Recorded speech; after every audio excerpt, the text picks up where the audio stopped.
Queridos, é firme nas promessas de Jesus, confiantes nas promessas de Jesus, é que nós vamos orar ao Senhor. Clamar a Ele pela misericórdia, pela manifestação da graça, do cuidado, do amor que Ele tem por nós. E é por isso que, quando depositamos os nossos pedidos de oração aqui, nós cremos, irmãos, que Deus está agindo, não porque eles estão aqui, mas porque o Senhor é poderoso. E aí, gente, nós temos um compromisso de orar por vocês. Então, se você tem algum pedido de oração, traga, porque nós queremos orar por você. Quero convidar você a se sentar por um minuto agora, porque existem pelo menos duas outras excelentes razões para nós intercedermos ao Senhor nesta noite.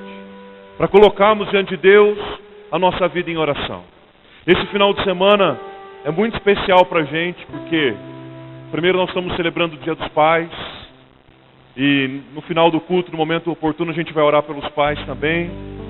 Mas esse final de semana está cercado de duas datas muito importantes para nós. A primeira é a data de sexta-feira passada, dia 12, que foi o dia, queridos, que a Igreja Presbiteriana do Brasil completou 157 anos de caminhada, de história aqui em nossa terra. Foi dia 12 de agosto de 1859 que o primeiro missionário presbiteriano chegou aqui ao Brasil. Um pastor, Shebel Green Simonton.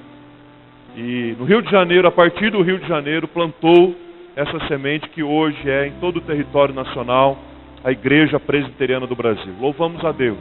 Eu fui alcançado por Cristo através desta igreja, irmãos. Foi essa igreja responsável para que eu conhecesse o Evangelho, que minha família conhecesse o Evangelho. Então, eu tenho muita gratidão a Deus pela vida dessa igreja. Igreja Presbiteriana, 157 anos. Inclusive, essa importância histórica para a nossa região, que a cidade de Sorocaba, a região aqui de Sorocaba, Votorantim, é uma região muito tradicional no presbiterianismo. Praticamente onde a igreja se consolidou no Brasil, sendo Sorocaba uma das 10 primeiras cidades do Brasil onde a igreja presbiteriana se estabeleceu. E louvamos a Deus por isso. Foi nessa região que a igreja recebeu o seu primeiro pastor, um ex-padre convertido ao Evangelho, o reverendo José Manuel da Conceição. Pregou, proclamou o Evangelho em toda a nossa região, Votorantim, Vale do Ribeira. Uma história linda, linda. E aí, queridos, a nossa história tem a ver basicamente com duas coisas muito importantes que não podem faltar para nenhuma igreja. Primeiro, a nossa igreja é fruto de uma história que é totalmente envolvida por avivamento. Esse missionário que citei há pouco, Shebel Green Simonton, veio para o Brasil como fruto de um grande despertamento do Espírito de Deus no final do século XIX nos Estados Unidos. Um avivamento. E foi naquele contexto que aquele moço foi chamado para vir para cá, pregar o Evangelho aqui, contrair uma doença nossa e morrer aqui na nossa terra. Então a igreja presbiteriana nasce no contexto de um grande e poderoso avivamento. Sendo essa a nossa oração, hoje ainda, clamando: Senhor, aviva a tua obra, no decorrer dos anos, faze-a conhecida. Mas a igreja nasce também, irmãos, como um fruto de uma experiência missionária. Foi um missionário que saiu da sua terra, veio para cá, meses num navio, sem conhecer o idioma, demorou 1 ano para aprender o idioma. Levou 3 anos para batizar os 3 primeiros convertidos. E eles não eram nem brasileiros, eram 2 portugueses e 1 inglês. Para começar um trabalho difícil, mas abençoado e aprovado pelo Senhor. Eu imagino que esses pioneiros não poderiam imaginar quanto que a igreja seria abençoada depois pelo Brasil. Então a nossa igreja nasce também como fruto de uma obra missionária. Por isso, queridos, eu digo, afirmo e reafirmo: se tem uma igreja no Brasil que precisa ser comprometida com missão, é a Igreja Presbiteriana do Brasil. Todas elas precisam, mas se tem uma igreja que tem um compromisso com missões, tem que ser a Igreja Presbiteriana do Brasil, porque ela nasceu nesse berço, nesse contexto. Mas eu disse que é um final de semana cercado, né? Sexta-feira e amanhã nós temos uma outra data importante para nós. Que é o quê? 361 anos que essa cidade foi fundada. E é importante agradecermos a Deus por morarmos aqui. É importante orarmos por essa cidade. É importante pedirmos a bênção de Deus para esse lugar. E é importante entender também, irmãos, que nós não somos uma igreja voadora. Nós não somos uma igreja aérea. Nós não somos uma igreja sobre solo. Nós somos uma igreja plantada numa terra. E essa terra se chama Sorocaba.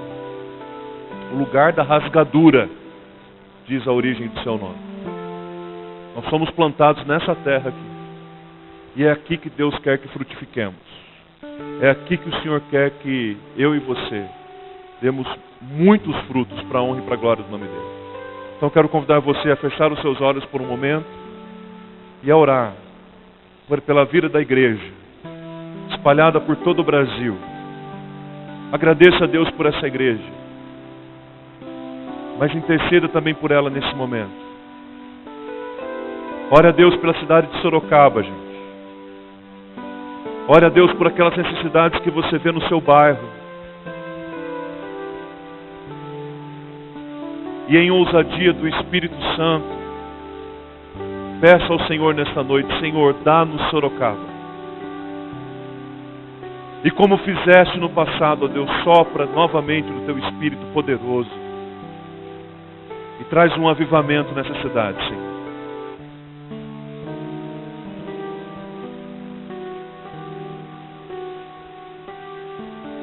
Ore ao Senhor, meu irmão. Minha irmã, clame a Deus, ao Senhor dos exércitos, que não há outro igual a Ele. E a nossa cidade tem a solução, e a solução dela é Jesus Cristo.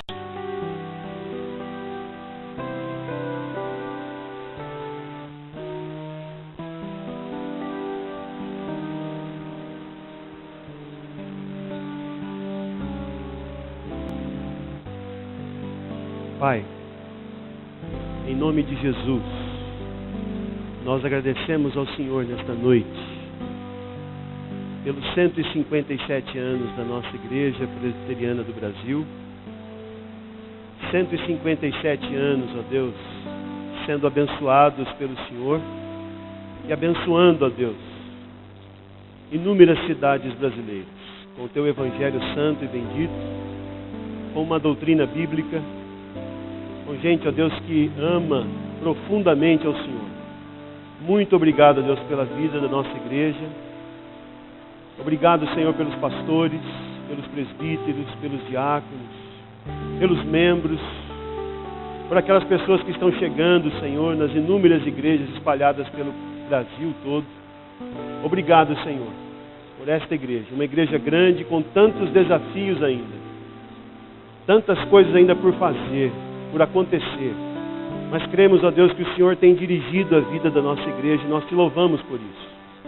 Estamos nós aqui, ó Deus, louvando ao Senhor, conhecendo o Senhor, ó Deus, e aprendendo do Senhor na Igreja Presbiteriana do Brasil. Obrigado, Senhor. Abençoe, ó Deus, toda a direção desta igreja, seu presidente, ó Deus, a mesa diretiva, ó Deus, a diretora da nossa igreja, dando a esses homens unção do Senhor, para dirigir, ó Deus, esta tão importante e grande igreja. Mas nós te louvamos também, ó Deus, pela vida da nossa cidade, que amanhã completará, ó Deus, 361 anos de organização, de existência. Pai, muito obrigado pela cidade de Sorocaba. Que terra boa, Deus, que terra fértil. Nós pedimos em nome de Jesus, dá-nos essa cidade, Senhor. Levanta homens e mulheres, ó Deus, comprometidos com o Teu Evangelho, a Tua igreja, todas as igrejas, que realmente servem e buscam o Teu nome, ó Deus, que militem aqui, trabalhando, ó Deus, divulgando, espalhando e, sobretudo, vivendo o Evangelho do Reino em nossa cidade. Ó Deus, eu peço em nome de Jesus, as eleições se aproximam. É um momento tão importante, ó Deus. Prefeitos, vereadores serão eleitos. O Senhor sabe todas as coisas e clamamos ao Senhor, tenha misericórdia da nossa cidade. Levanta, ó Deus, homens e mulheres preparados para governá-la, mas levanta acima de tudo a Tua igreja, para servir, ó Deus, a nossa cidade. Eu cheguei há pouco tempo, Senhor, e estou encantado com o que tenho visto, com as pessoas dessa cidade. Obrigado, Senhor, pela maneira como elas nos acolheram. E eu peço em nome de Jesus que o Senhor nos use, ó Deus, poderosamente, para juntos, ó Deus, como igreja, sermos, ó Deus, um sinal histórico do reino do Senhor. Que as pessoas olhando, ó Deus, para a nossa vida, para os irmãos aqui do Calvário, de tantas outras igrejas aqui em Sorocaba, realmente venham a crer que o Senhor enviou o Teu único Filho, Cristo Jesus. Ó Deus, obrigado por esse cálice de oração que está aqui, contendo, ó Deus, inúmeros pedidos de oração, dos quais o Senhor sabe cada um. E eu peço em nome de Jesus que a boa e poderosa mão do Senhor sejam sobre essas pessoas, citadas aqui, dando a elas, Deus, não apenas o que pediram, mas o que realmente precisam e necessitam. Pai, em nome de Jesus, faz assim. Obrigado, Senhor, por esses dízimos e ofertas que foram consagrados, ó Deus. Eu louvo ao Senhor pela fidelidade, pela alegria que o Senhor tem colocado em nosso coração, de devolvermos ao Senhor com fidelidade 10%, ó Deus, da nossa renda. Eu peço, ó Deus, que o Senhor multiplique esses recursos. Tu sabes, ó Deus, dos campos branquejos.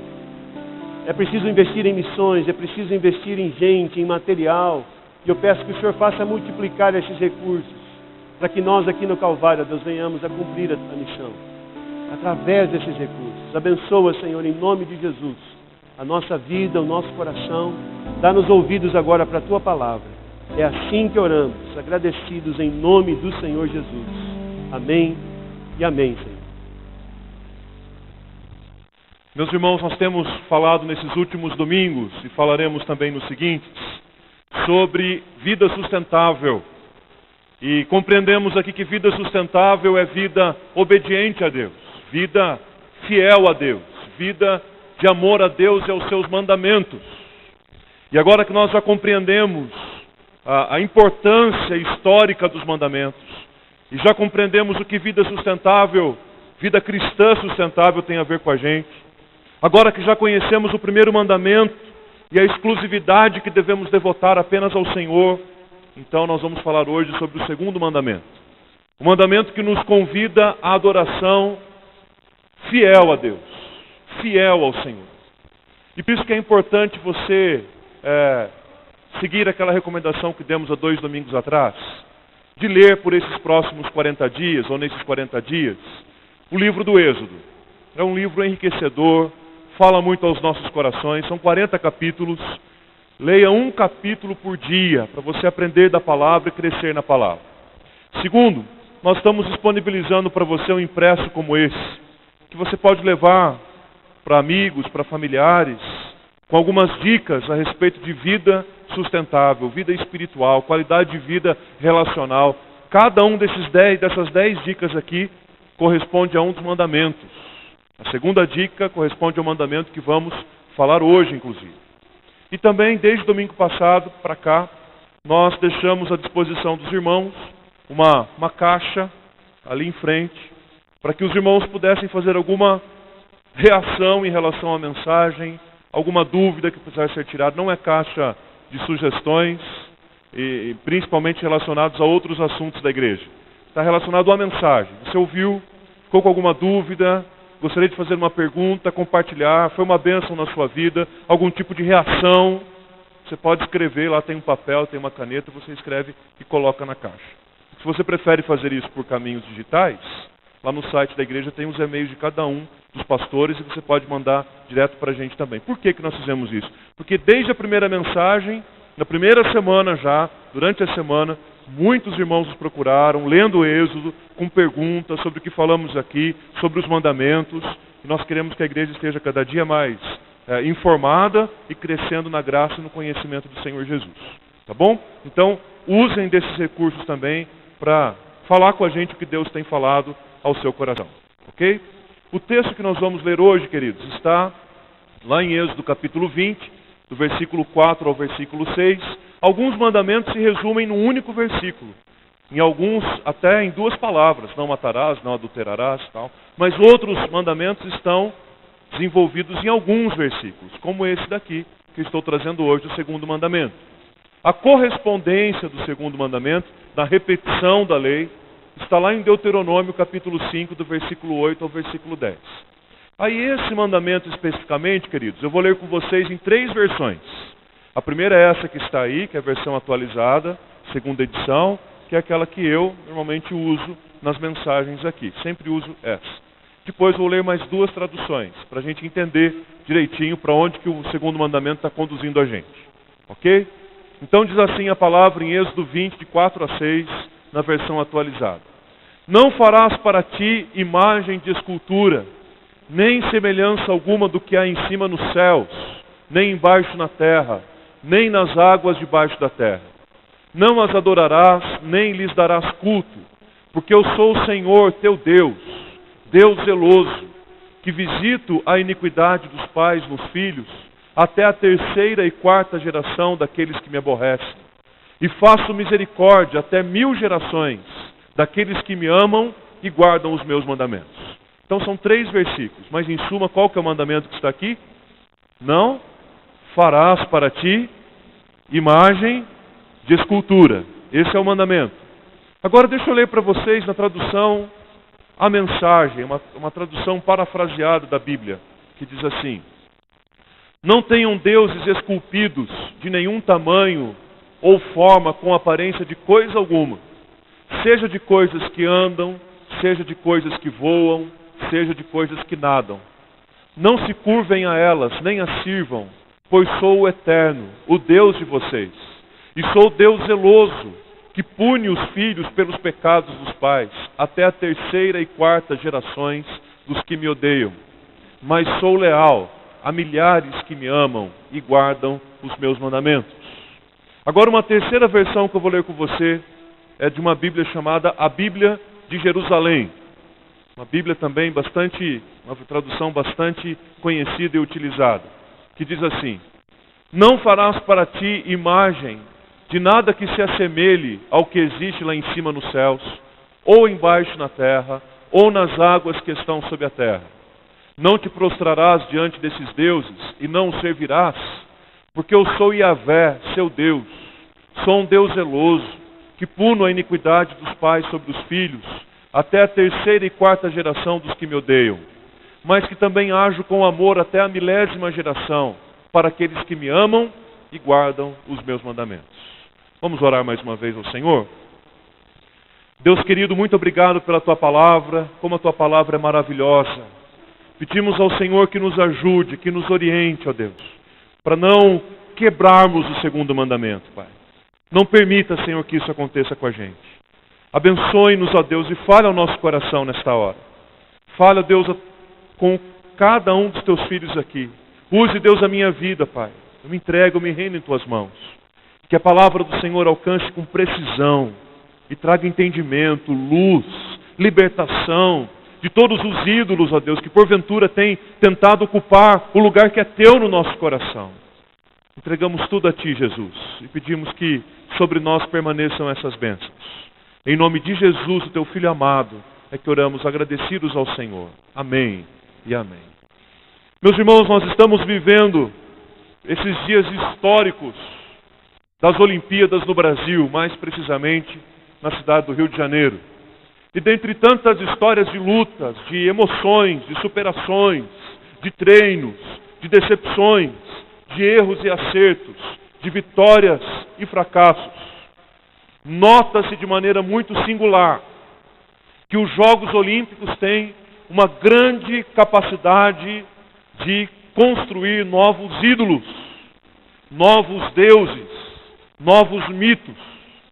Inclusive, a origem dos Jogos Olímpicos tinha exatamente esse sentido.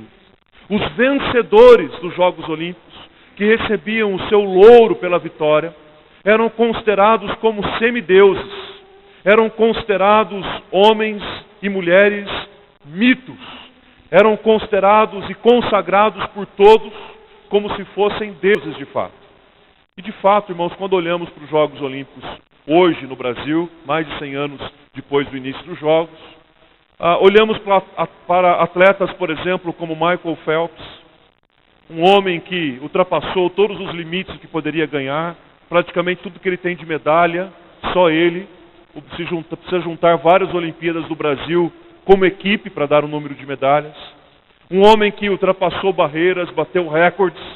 A palavra que é atribuída, a qualificação que é dada a ele é de ídolo, mito, Deus. Quando vemos um atleta, por exemplo, como E o Usain Bolt, prestes aí a se tornar hoje à noite tricampeão olímpico, o atributo que é dado a ele é o atributo de ídolo, de Deus, de alguém que chegou no lugar que ninguém outrora havia chegado.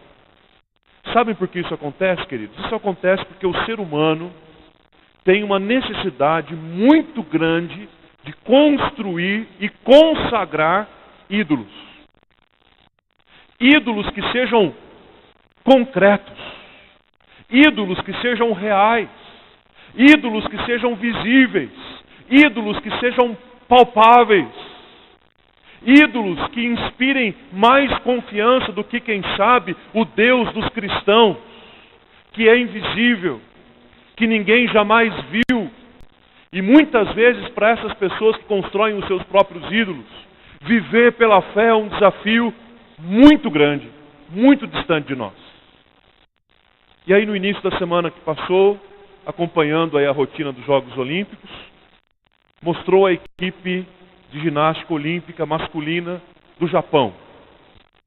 Uma equipe que se destacou, se notabilizou, alcançou uma nota maravilhosa nos seus exercícios. E ao final foi consagrada toda a equipe com a medalha de ouro.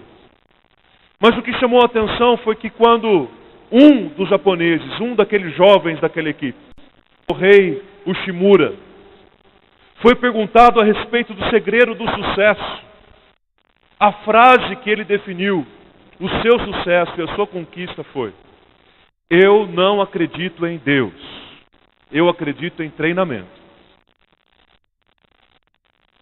Eu não acredito na existência de Deus. Eu acredito que existe treinamento e esforço humano.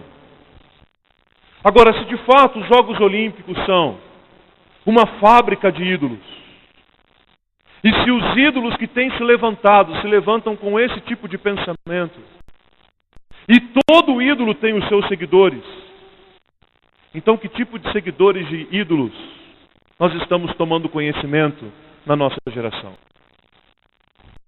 Os seres humanos precisam tanto de ídolos, tanto de coisas palpáveis, precisa tanto ver para crer.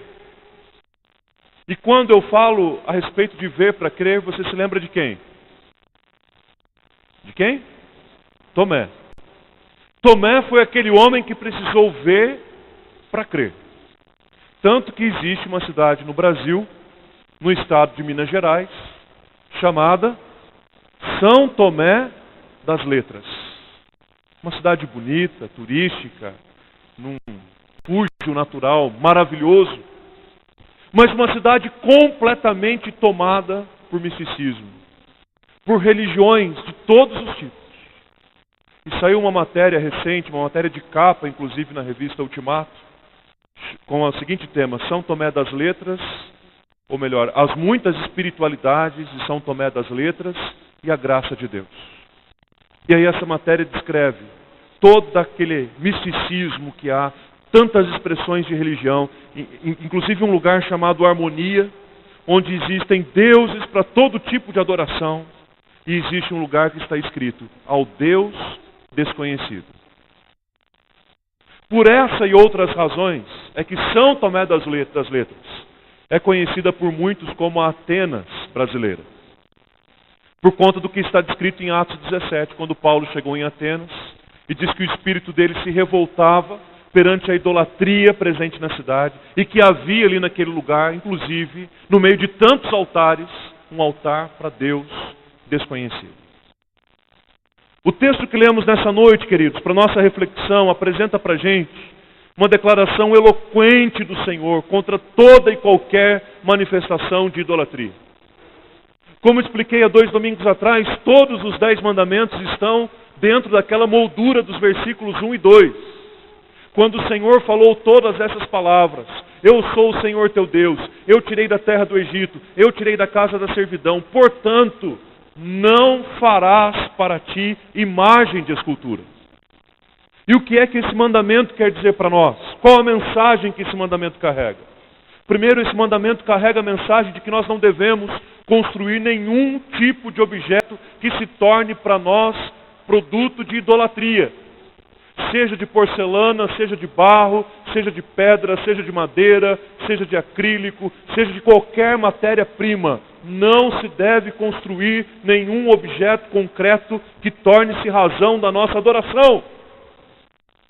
O segundo mandamento ainda nos ensina que nós não podemos fazer, nem utilizar qualquer símbolo que porventura substitua a presença e a importância de Deus nas nossas vidas, mesmo que não seja concreto.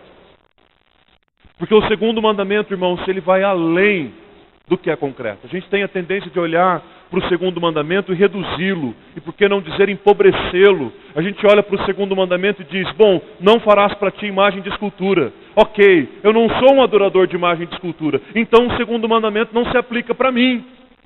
Não é verdade.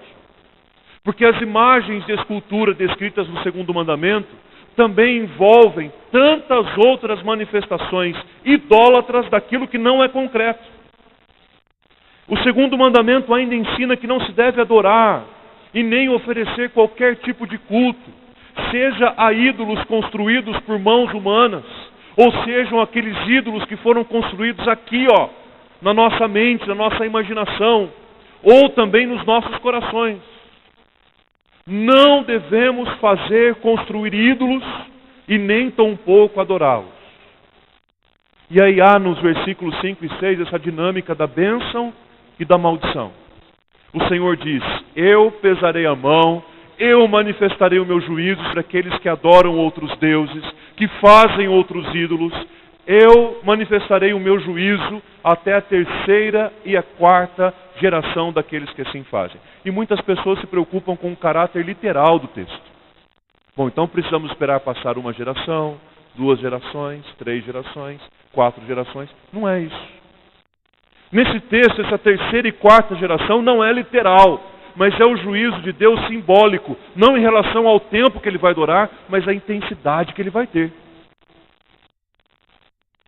Irmãos, reconheçamos, o juízo de Deus, ele é tão grande sobre a nossa vida, que nem sequer por alguns segundos nós seríamos capazes de resisti-lo, concorda? Então a preocupação aqui no segundo mandamento não é dizer quanto tempo ele vai durar, mas quão intenso ele será. Mas por outro lado, existe também uma promessa de bênção. Uma promessa de bênção para aqueles que guardam os mandamentos do Senhor e amam os mandamentos do Senhor. E o Senhor diz que se por um lado ele vai pesar a mão com ira e com juízo, pela terceira e quarta geração daqueles que se afastaram dele, por outro lado o Senhor diz que vai manifestar misericórdia, graça, amor, bondade sobre 1000 gerações. E 1000 gerações aqui também não é literal. 1000 gerações aqui é um tempo que descreve, que representa, que significa a infinitude, a eternidade. Deus manifestará bondade e misericórdia eternamente sobre aqueles que guardam os seus mandamentos, sobre aqueles que andam nos seus caminhos. E essa questão da idolatria, gente, de construir outro Deus e adorar senão o Senhor, é algo que provoca tanto o coração de Deus que no Antigo Testamento isso é considerado a prostituição. Isso é considerado ao virar as costas. Imagine você, pai, no dia dos pais, você vê os seus filhos, você criou seus filhos, você educou os seus filhos, você deu de comer para os seus filhos, você deu estudo para os seus filhos, você deu amor, você deu tempo, você deu atenção, você deu afetividade, você ofereceu tudo o que você poderia ter oferecido, coisas que você não recebeu quando era filho, você ofereceu para ele, você deu muito mais do que você poderia ter dado, em todas as áreas. E aí chega hoje no dia dos pais, o filho compra um presente bem bonito e oferece para outra pessoa, dizendo muito obrigado por ser meu pai. Isso não causa no seu coração um sentimento incômodo? Pois imaginem isso no coração de Deus. Como eu disse, no Antigo Testamento é considerada a própria prostituição. Vejam, por exemplo, o que diz o profeta Oséias no capítulo 4, versículo 12. O meu povo, não está falando das nações vizinhas a Israel, não está falando dos egípcios, dos cananeus, dos assírios. O meu povo consulta o seu pedaço de madeira, espera a resposta da sua vara, porque um espírito de prostituição os enganou e eles, prostituindo-se, abandonaram o seu Deus. Que comparação intensa, gente. O ser humano tem essa necessidade de ter algo concreto, palpável, visível. Moisés subiu ao monte para o encontro com Deus. E nesse encontro com Deus ele demorou lá alguns dias.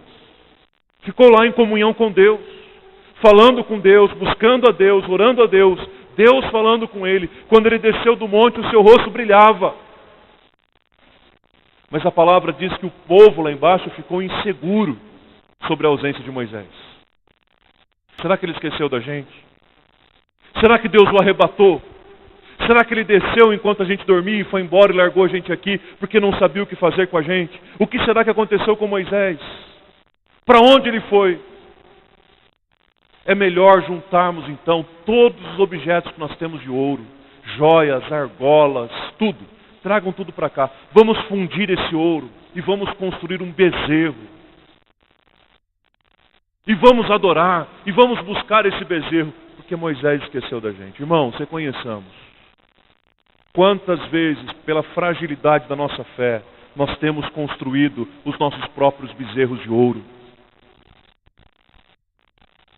Quantas vezes, pelo medo, pela incerteza de saber se Moisés vai descer ou não, se Deus vai manifestar alguma coisa ou não, se Deus vai responder aquela oração, se o milagre vai acontecer ou não, se a obra de Deus vai acontecer ou não, quantas e quantas vezes nós começamos a juntar tudo que nós temos no nosso arraial de ouro para construir um bezerro, para adorar, para ter algo que a gente possa se apegar, abraçar, apalpar, sentir, ver, porque viver pela fé é um desafio para poucos, para o justo. Essa noite é noite de renúncia dos bezerros de ouro, irmão. Essa noite é noite de renunciar os bezerros de ouro que têm atrapalhado a nossa comunhão com Deus, que têm nos impedido de confiar mais intensamente nele, que tem feito com que a gente fique duvidoso se Moisés vai descer ou não, se a glória de Deus se manifestará ou não. Não tenha mais dúvidas, apenas creia, a glória do Senhor se manifestará. Nenhum de nós aqui precisamos de bezerro de ouro, nenhum. O que nós precisamos é confiar em Deus e esperar na manifestação do poder que Ele tem. Por isso, quando somos chamados a uma vida espiritual sustentável, nós precisamos renunciar todos os ídolos, construídos por mãos humanas, construído pela mente humana, edificado sobre o solo do coração humano. Renunciar a todos eles, para viver em total dependência do Senhor.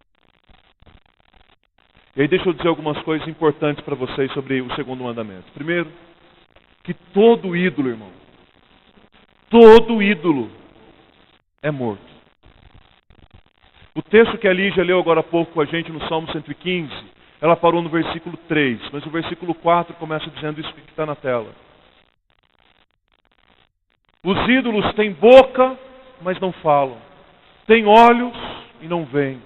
Seus ouvidos não ouvem. O nariz não cheira. Seus pés não andam. Suas mãos não apalpam. Som nenhum lhe sai da garganta.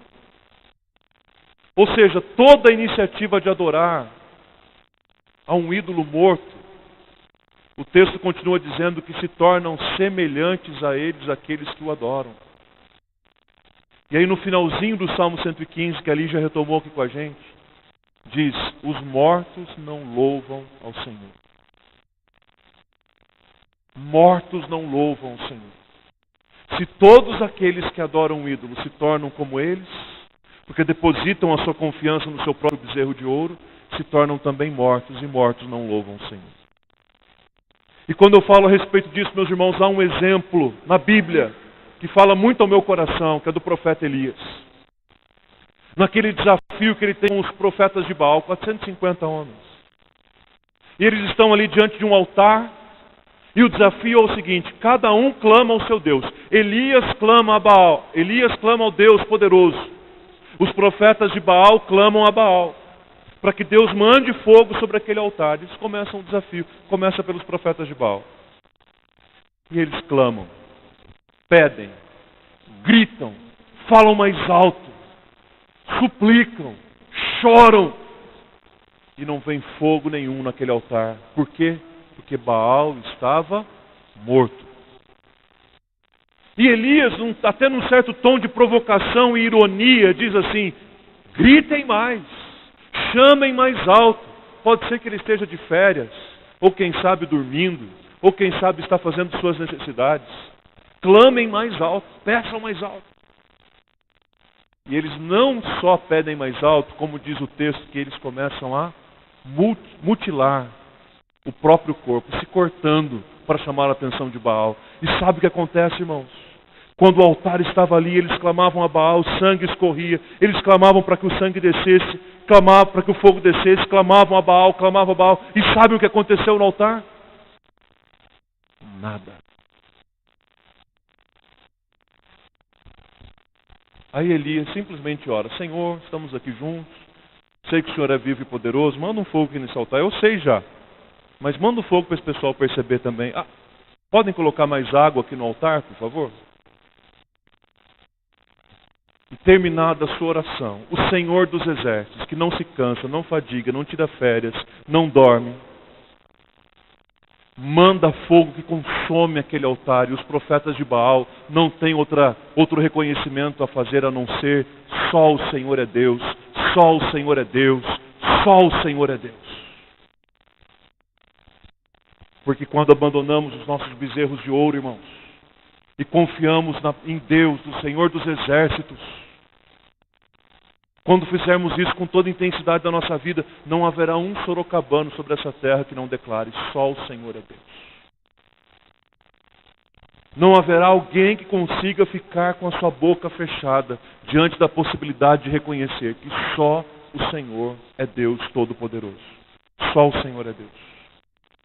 Segundo, o segundo mandamento também nos ensina, irmãos, que toda manifestação de idolatria, seja ela construída por mãos humanas, e como eu disse, eu não quero me empobrecer o segundo mandamento, limitar o segundo mandamento, mas toda idolatria da mente e do coração do homem é fruto de rebeldia diante do Senhor.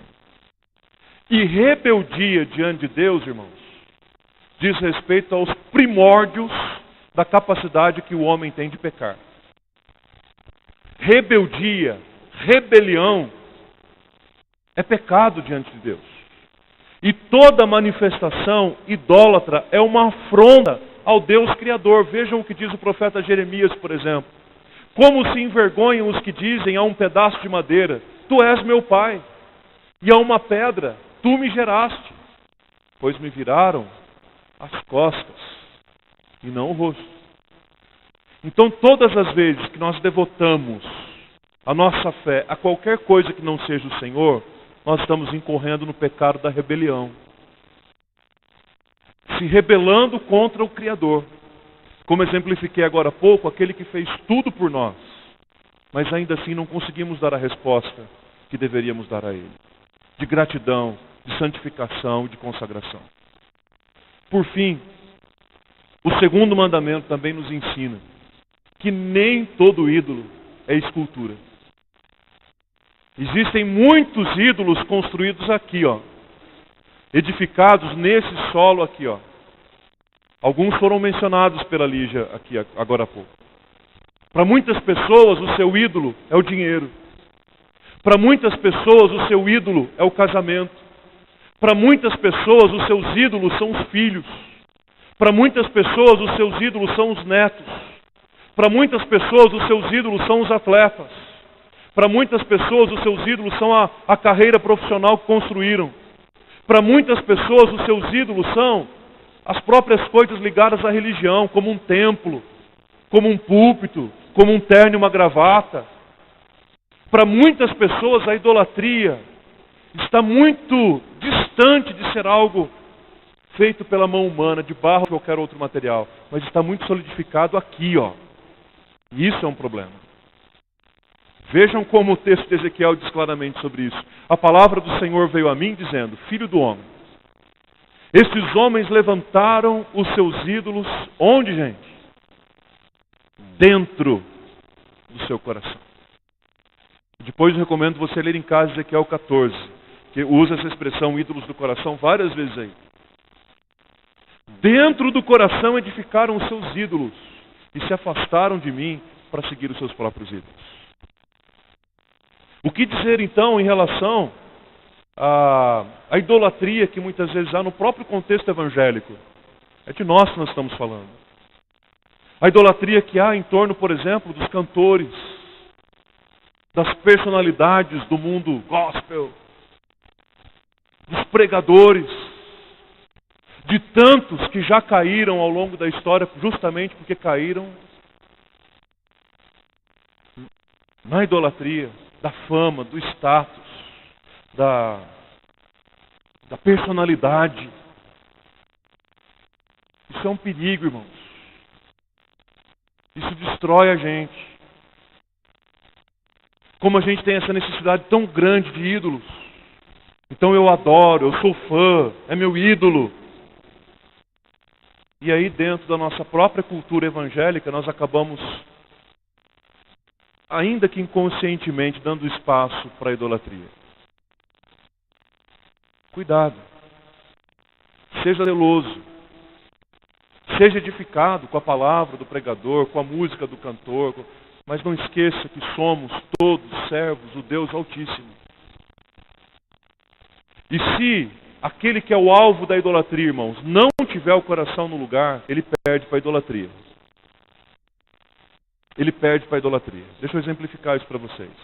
Eu até já contei essa história aqui outras vezes, além de hoje, domingo de manhã. Praticamente todo ano, o pastor Hernandes Dias Lopes pregava na igreja que eu era pastor em Santa Cruz. E toda vez que ele ia era aquela lotação. Segunda noite, terça noite, vamos marcar quinta noite, sexta noite. Começa por aí, né? Às vezes a gente não consegue remanejar a agenda para participar de alguma coisa. Uma reunião de oração, por exemplo. Alguém já disse, convida o Hernandes qualquer dia que lota qualquer igreja. E aí ele foi lá pregar na nossa igreja. Ele ia sempre. E numa segunda-feira ele pregando ali a palavra com aquela humildade de sempre, com aquela unção de sempre. Romanos 8, 31 a 39. Sermão expositivo maravilhoso. Fomos edificados, abençoados. Dirigi o culto, ministrei o louvor. Saímos, terminou o culto, a gente de terno e gravata. E a igreja lá, lotada. Tinha muita gente. Saímos pela porta, pelo corredor central. Ficamos lá na porta para cumprimentar os irmãos.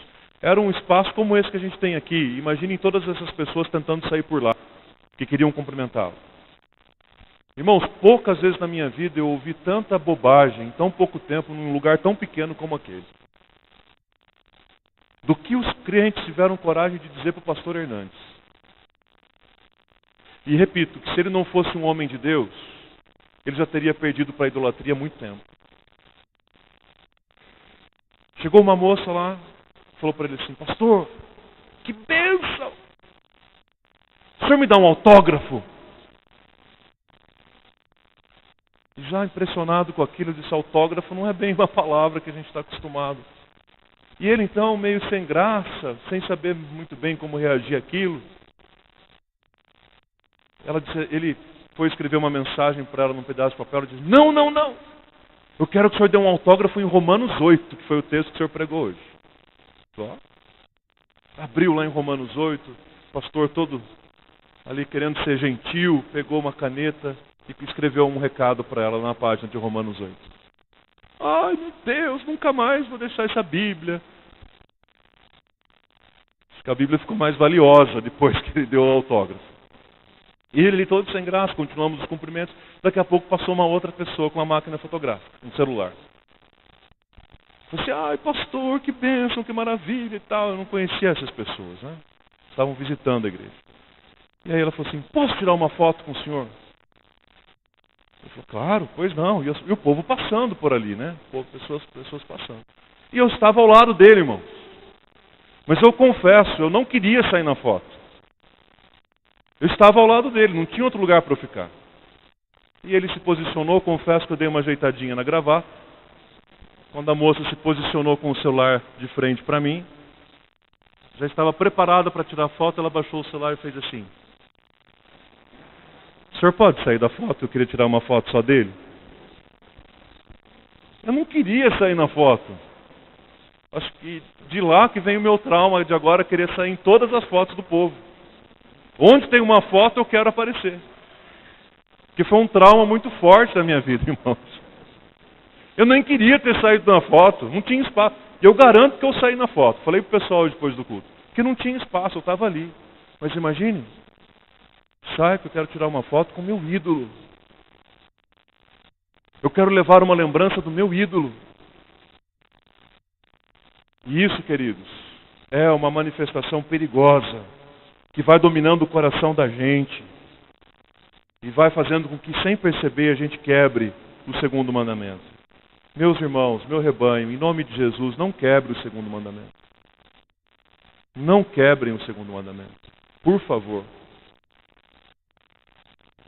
Sejamos fiéis a Deus na guarda do segundo mandamento. Porque no segundo mandamento, o Senhor, em outras palavras, está dizendo para a gente o seguinte: não tente encontrar no universo criado alguém que seja semelhante a mim. Não tem, vocês não vão encontrar. Eu sou totalmente outro. No segundo mandamento, Deus está dizendo para a gente: não tente me reduzir ao limite de compreensão e de conveniência de vocês. Deus é maior, é abrangente, criativo, soberano. Ele não pode ser classificado, departamentalizado, catalogado. Outros deuses, sim.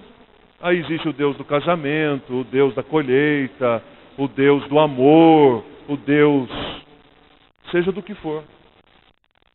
Mas o Deus dos exércitos, Deus de Israel, Deus a quem servimos, ele não pode ser classificado. Ele é Deus. Com o segundo mandamento, ele diz: não encontre nenhum representante para mim.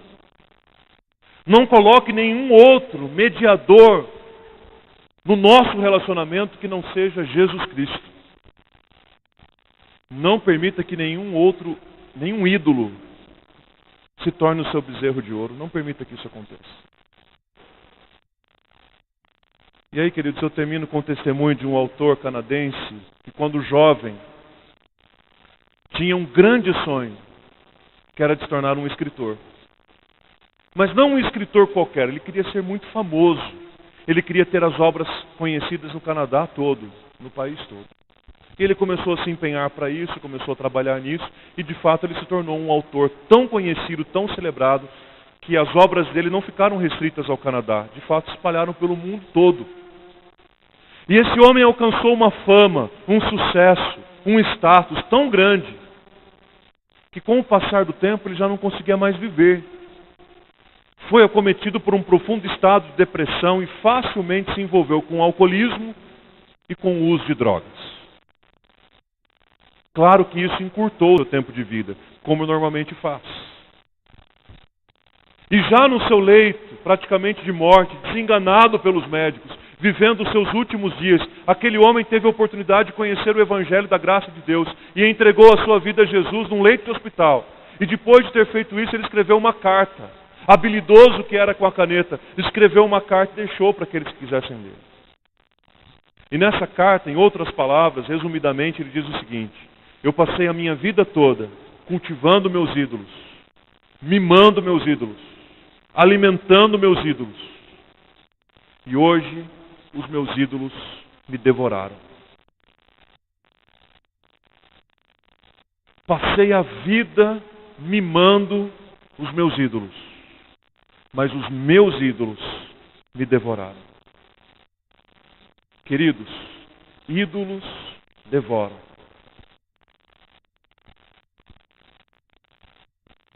Ídolos devoram e te devorarão. E me devorarão. Se eu não renunciá-los enquanto é tempo. Vejam que diferença da proposta do Evangelho. Você faz tudo pelo ídolo e no final ele te devora. A proposta do Evangelho é: nós estamos separados de Deus num abismo por causa do nosso pecado. Constantemente o desagradamos com palavras, com atitudes, com posturas. Somos ingratos tantas vezes. Mas ao invés de nos devorar, de nos destruir, de nos esmagar, como tem poder suficientemente para fazer, o que ele nos faz? Em Jesus Ele nos acolhe, Ele nos abraça, Ele chama para perto de si e diz: meu filho,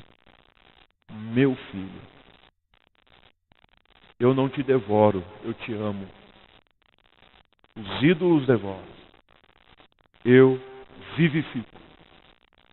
E para você que deseja hoje renunciar ídolos, é importante que seja entronizado Cristo no seu coração. Que Ele seja o centro, que Ele seja a razão de viver, que Ele seja o vento a soprar, que Ele seja o fogo a queimar, e que a gente possa dizer: Jesus, Jesus, Tu és o centro da minha vida e do meu coração.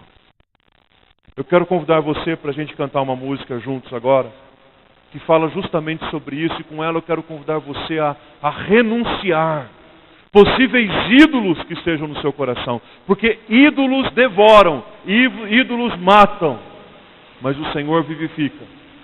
E o Senhor vivifica quando Jesus Cristo é o centro no nosso coração. Vamos colocar em pé mais uma vez? Vamos clamar ao Senhor que seja o centro. Vamos fazer dessa canção a nossa declaração de entrega a Ele e declarar: Jesus, Jesus, Tu és a razão de viver, Tu és a minha direção, Tu és meu caminho, Tu és a visão. Jesus, Jesus é o centro. Meu querido, se tem algum ídolo que precisa ser destronado da tua vida, renuncie hoje em nome de Jesus. E permita que Cristo seja o centro da tua vida. Se tem algum bezerro de ouro que precisa ser despedaçado, em nome de Jesus, faça isso hoje. Porque ídolos devoram,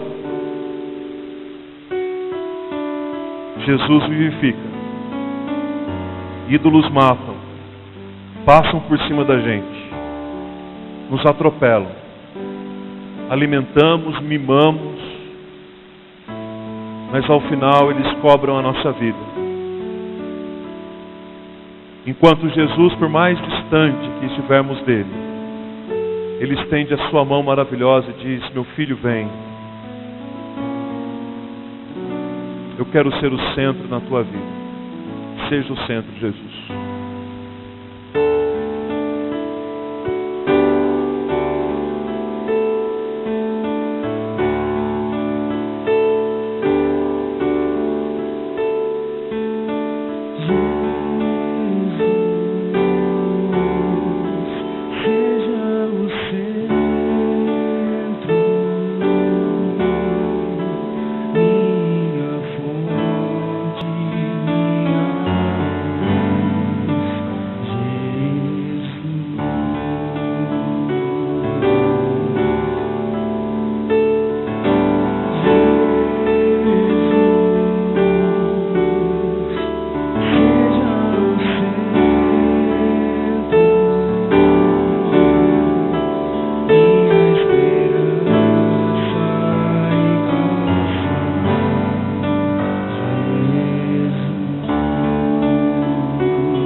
viver, Jesus,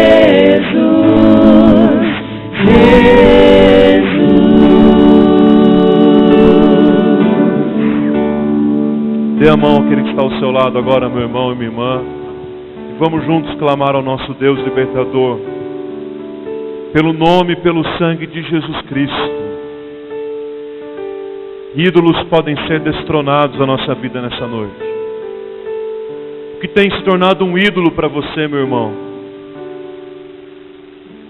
Tudo aquilo que ocupa o lugar de Deus na sua vida é um ídolo. Renuncie nessa noite em nome de Jesus. Diga: Jesus, seja o centro na minha vida. Seja esse fogo a queimar, esse vento a soprar. Seja o centro, Jesus. Reina, governa. Seja entronizado, ó Deus, no meu coração, no centro da minha vida, Jesus. Precisamos de Ti, Deus. Santo Deus, querido Pai, perdoa, Senhor, pelas vezes que viramos as costas para Ti. Perdoa pelas vezes que olhamos para um pedaço de madeira, para um pedaço de pedra, para um bezerro de ouro e esperamos neles, ó Deus, a nossa salvação. Perdoa.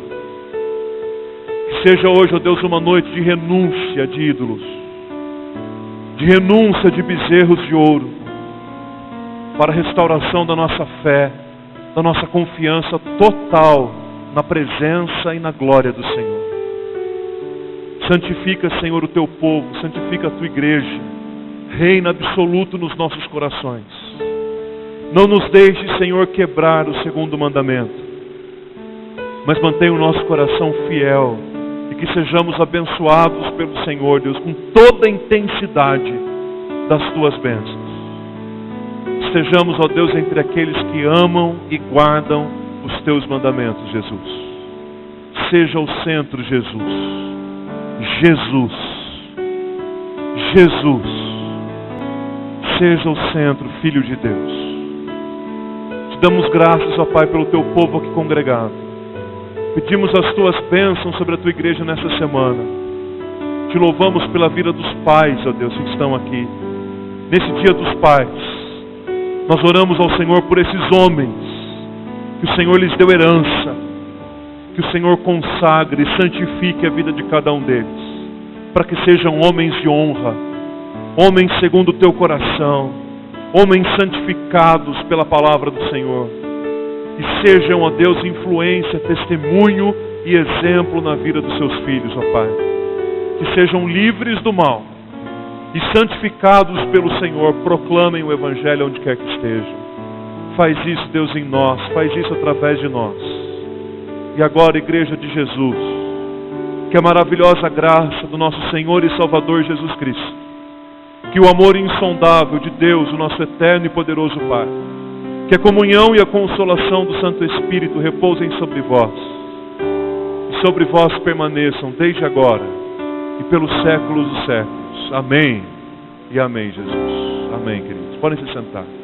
Como eu disse há pouco, nós não queremos sair daqui hoje sem dar os parabéns para vocês, pais. Parabéns, Deus abençoe a vida de vocês. E as crianças querem de alguma forma deixar o abraço dela para vocês, uma homenagem dela para vocês. Enquanto as crianças chegam aqui, deixa eu dizer alguma coisa para vocês. Primeiro, a inscrição para o encontro de casais. Hoje à noite você pode falar com o Sérgio e com a Margarete, que eles estão ali prontos para fazer a sua inscrição. Temos quase 80 casais já inscritos, e você, casal, é convidado a participar também.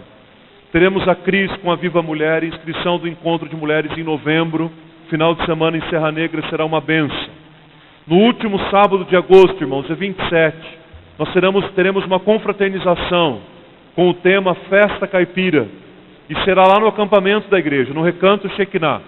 Você fala com a Cris também, já pode comprar antecipadamente os tickets para você se alimentar com a gente esse dia lá no Recanto. Vai ter churrasco, doces, brincadeiras de roda, será um momento muito gostoso. O objetivo principal é comunhão. Pode levar um amigo, pode ir com a família toda, com certeza. E no próximo final de semana, irmãos, conferência missionária aqui na nossa igreja.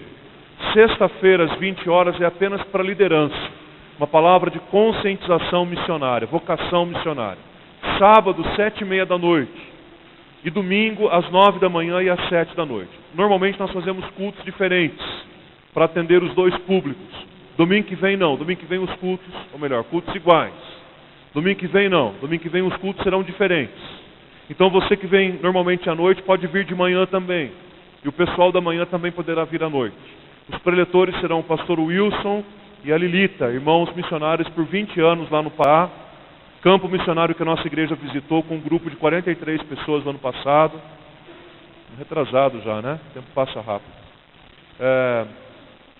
E nesse final de semana a gente vai refletir sobre esse tema tão importante de missões, tá bom? Não perca a conferência missionária.